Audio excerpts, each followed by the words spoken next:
మీకు అన్ని అవార్డులు వచ్చినాయి, ఎందుకు రాలేదు కానీ కాదు, మంచిగా పనిచేసారు, అవార్డులు వచ్చినాయి కాదు, మీకు ఇంటింటికి మంచిరా ఇది. ఎందుకు చెప్తున్నా అంటే ఎందుకంటే ఒక భూత్పూరే కాదు, ఇవాళ మీరు నేను చెప్తే కొన్ని మా ప్రజ్ఞాపూర్ అసలే నువ్వు సార్ మా చైర్మన్ సాబ్ అసలే కేసీఆర్ గారి కాన్స్టిట్యూన్సీ కాబట్టి భయపడాలి మనం.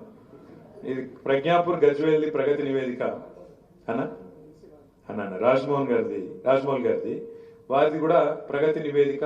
ఒక 5 ఏళ్ళ 2020 నుంచి 25 వరకు ఏం పనులు చేసినాం అనేది చాలా వివరంగా ఇక వాళ్ళదంటే గజ్వేల్ కాబట్టి నడిచింది అనుకో, కానీ కాకపోతే చూడు అంటే ఒక్కటి కాదు, ఇవాళ నేను చెప్తే పరిచయం అవుతారు.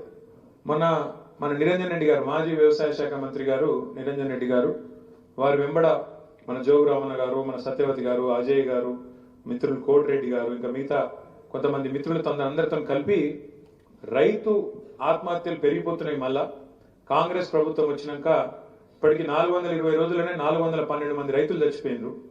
ఎందుకైతే ఇట్లా తెలుసుకోవాలి, మనం తెలుసుకొని ప్రభుత్వాన్ని ఖచ్చితంగా ఒక నివేదిక ఇవ్వాలి, పార్టీకి ఒక నివేదిక ఇవ్వాలి, మీరు అన్ని జిల్లాలు తిరిగిరండి అని చెప్పి